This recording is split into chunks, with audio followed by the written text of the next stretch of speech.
Hello everybody, welcome back to a brand new video here on the channel. Today, once again, we're checking out the NASCAR Heat 5 Next Gen mod here for the Daytona 500. As well, we're going to be taking a few laps around Watkins Glen with it. But wanted to showcase it one more time before we probably do career mode. So I'll be doing career mode, that'll be the next thing you guys see from the Next Gen mod on this channel. I will probably start setting up recording for it hopefully in the next couple of days, and I'm hoping within the next couple of weeks to get it rolling, but I'm not in like a big rush. I would like to make sure it is more or less ready to go instead of just diving right into it and not putting in the production that I want to. So stay tuned. I've already got some plans for it, and I'm just really deciding on a team because I want to start on a midfield team. So let me know down below what midfield team you would like me to start on here as we are underway for this Daytona 500. We're only doing, it was like a 13%, not a 25% here, because I was just trying to do a pretty quick race and kind of get a feel for these next-gen cars and how the AI are at Daytona with it now, as it's 7 laps in stage 1. You see myself up the inside of the 21 there of Harrison Burton, as well as the 77 right there of what Josh Bilicki that is, as we head down this back straightaway. First look at the replay camera of this car. I mean, it's fantastic to drive. I really enjoy it. The wheels, as you can see, the wheels are kind of weird how they kind of look like they stopped moving, but that's just of course because of the motion. But we continue on 3 by 3 already in front of us here. The 20 of Christopher Bell just behind, and what I'm most excited to do is with the career mode is just seeing how the season plays out, and then of course going further than that and whatnot. Now let me know down below. This is kind of another video to also talk about career mode and how I want to do it and what you guys would like to see. Let me know down below how many episodes per week you would like to see. iRacing career mode, I do 1 or 2. Now Heat 5 so much easier to do. I'm down to do 2 to 3, maybe even 4 some weeks, probably 2 to 3, because as well we need to be looking at this realistically. We don't know if this career mode is going to work. I mean, nobody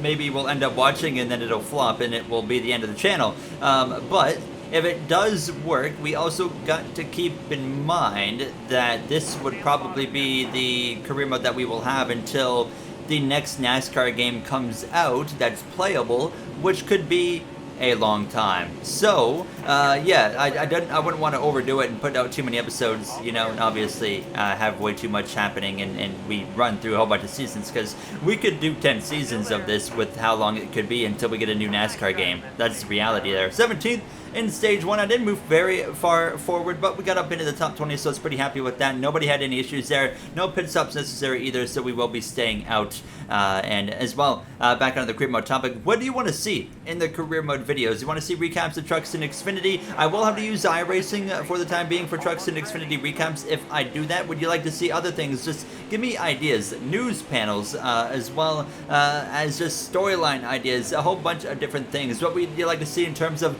edited in graphics to the career mode? Give me ideas, because I would love to hear them, read them, and implement them myself into this series. It would be an absolute blast. Terrible restart for myself here in stage 2, but we would get back up to the back of the 6 of Keselowski. There's that 23 of Bubba Wallace now as we head down into turn 3, settling in behind this 78 Motorsport Games car of BJ McLeod. Then you got that guaranteed rate, number 8 Chevrolet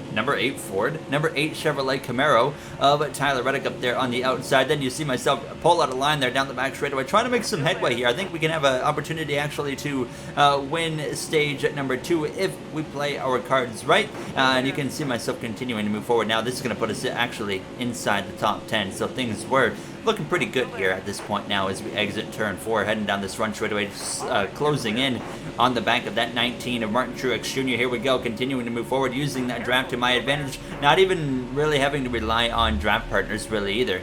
You can see now towards the top 5, Briscoe, Harvick, teammates there working with each other on the far outside. Back really quick, one more note on that career mode. So it would take place starting in the 2022 season, not 2023. So it would start in 2022, it would progress into 2023 of course, and go from there, and just carry on 2024, 2025. Obviously we would be limited to the tracks of NASCAR Heat 5, but there's mods where we can switch the schedule around and do whatever the heck we want. So we would still have Old Atlanta, we would not have COTA, we would not have Chicago Street Courts or Bristol Dirt. So 4 schedule differences that there would be, you know, at hand for us to deal with if we do this. Now, as you can see myself, final lap of stage 2, unfortunately didn't quite have enough to beat this 50 of Kaz Grala, of all people there, to cross the line. So P2 in stage 2, overall, you know, not too bad. Logano there, Truex, Byron inside the top 5 just behind us, and Justin Haley rounding out the top 10 there, getting that final stage point as we were getting ready to go green for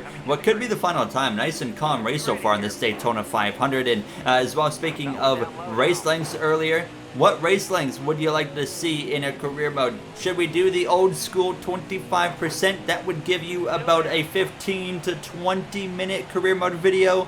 Or do we do the 50% like I do in F1? Now that would be a 100 lap Daytona 500, a normal mile and a half, 133 or so laps. Should we do that? I would be able to make the videos probably 25 to 30 minutes, I would say, would be a realistic video length for those, which is kind of what you see more often on the F1 side. So let me know down below. That's the big one, actually. 25% or 50% length races, and maybe 100% length for some special occasions like the championship race, etc. But that's something we can worry about at another time. You can see myself now losing the lead to the 50 of Grala. William Byron, though, he's going to hop down in front of me, so we're going to get in behind him and try to push as we head down into turn 3. And is that 50 going to cover it up? No, he will not. So William Byron is going to go through and take the lead of this Daytona 500, and we only have 7 to go once we cross the line. So I would then try to find a way to pass this 24, of course. And you can see a big slipstream here as we exit turn 2. In the background, there goes the 4 of Kevin Harvick spinning down the back straight away. That's going to bring out the caution for the first time. That's not a stage tonight, so yellow flag is out, and everybody is going to stay out on the track and get ready to go back racing. Now, on that last restart, when we were on the outside front row, we actually cleared the leader down towards turn 1. So let's see if we can do that again, and we are back underway. It's only 2 laps of racing here, and well, we get a nice run again on that 24, just like we did on Grala earlier, and sure enough, we will clear the 24 down into turn 1. So easy restarts here. In this Daytona 500 now, Joey Logano just behind in that 22 Shell Pennzoil Ford Mustang. Final lap underway. Here comes the 62 of Noah Gragson, and part-time driver. And one last note on that career mode as well. Part-time drivers can confirm we would have different part-time drivers cycle through, and we would have, of course, Project 91 with Trackhouse Racing, but as well fantasy things happening as the career mode goes on, and new teams, new manufacturers as well would be a possibility, especially with the Ford Mustang body. You can really kind of make things work. But through 3 and 4 for the final time, 3 wide in the background. Here comes the 62 of Gragson as we head down this front straightaway. Who's going to get back to the line here first? It's going to be side by side potentially between the 22 and 62. He gets to my right rear, but it's not enough. We cross the line. We win the Daytona 500 here and get to do a nice burnout through the infield there. I'd never win at this track, and we do some random video, and I ended up actually winning. So we will take that now. But before we wrap things up, we are going to check out a couple of moments of Watkins Glen action, some road course racing here. And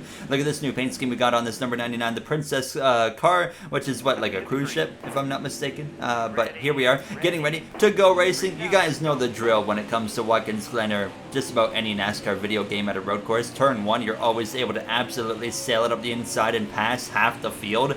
Now, in career mode, I would never do this because I like to keep it a bit more authentic, and I kind of, you know, if I started in the back, we just kind of wait it out. But up in a P26 here already. Now 3 wide with Stenhouse. There's the 45 of Kurt Busch, not Tyler Reddick now, as we come through the S's right to the back of this 45 here, as Michael McDowell currently out in front in that 34 is having a great run. He is, but look at how much I'm able to slice and dice through the field. Look at the speed difference. I was actually a little bit confused as to why I was so much faster, because I don't think the slipstream that I had made that big of a difference down that straightaway, but we were able to blow past all of them. Then I actually get into the back of the 23. We're going to go around the outside just about of that 23 of Bubba Wallace, but no, we stay tucked in behind him. We'll look for a passing opportunity here on the exit of the carousel. There we go, up at a P21 now, making the pass on the 2311 driver, Harrison Burton. Our next objective here as we head down into that penultimate corner a lot of fun playing NASCAR Heat 5 here on the road courses. I mean, I like driving any NASCAR car when it comes to road course racing. There we are passing that 21 car, and then a lap later, lap 2, getting into the back of that 3, just trying to go around him and whatnot and get around the outside of Kyle Busch as well. So up to P18 we go. But that's kind of the showcase here, the Daytona 500 with this next gen car as well, getting to showcase it here at Watkins Glen. And yeah, I mean, I'm running all these career mode ideas by you guys. Try to let me know if you could keep up with it. Just a list, do a comment if you remember, if you're even watching at this point. Do a list and just comment from each point that I asked about, you know, what you would prefer, basically. That's what I'm going to ask for you guys. That's your objective here today in this video. And just let me know your thoughts and whatnot, and what midfield team should we start on, etc. But yeah, that's the next gen mod here again. One speed showcase on NASCAR Heat 5. Hi-C and their team, absolutely insane what they're doing. And a big shout out to them. Like I said, if you're on that team, I won't name everybody. I don't know if they want to be named, but you know who you are, and I appreciate your work so much. That's going to wrap it up for myself. I will see you guys in the next one with this mod. Next time, career mode. Have a great day, everybody.